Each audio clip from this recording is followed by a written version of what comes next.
আশায় ঘুরে বালি। লেখা এক সৈনিক। সরকার দিল ঘোষণা, দিবে মহার্ঘ ভাতা। খুশিতে মোর বউ নাচে, ঠিক থাকে না মাথা। নাচতে নাচতে পাগল হয়ে দৌড়ায় এদিক ওদিক। আমি বলি, থামো গিন্নি, সব কিছু আগে হোক ঠিক। 30%, 40%, কত কত খবর শুনলাম। অপেক্ষার প্রহর নিয়ে কতদিন যে গুনলাম।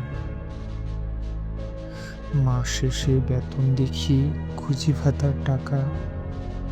15 তারিখ না পেরোতেই অ্যাকাউন্ট মোর ফাঁকা। এদিক থেকে বউ আমার কত যে প্ল্যান করে। মহার্ঘ ভাতা পেলে এবার এসি লাগাবে ঘরে। 75 ইঞ্চি টিভি কিনে লাগাবে ঘরের দেয়ালে। গহনা শাড়ি শপিং করে আনমনে আর খেয়ালে। আরং যাবে, যমুনা যাবে, যাবে বসুন্ধরায়। এই গল্প ছড়িয়ে গেছে মহল্লার পাড়ায়। পাশের ফ্ল্যাটের ভাবির কাছে করছে খুশ গল্প। বাড়বে বেতন, আমার নাকি অভাবও থাকবে না অল্প। কাটবে দিন সুখে শান্তিতে, আরামায়েশ করে।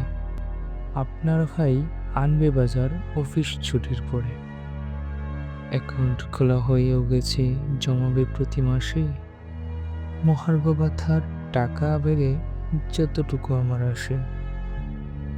হঠাৎ আজকে নিউজ দেখে মূল্যস্ফীতির টানে মহার্ঘ ভাতা চাঁদে গেছে উর্দু আকাশ পানে।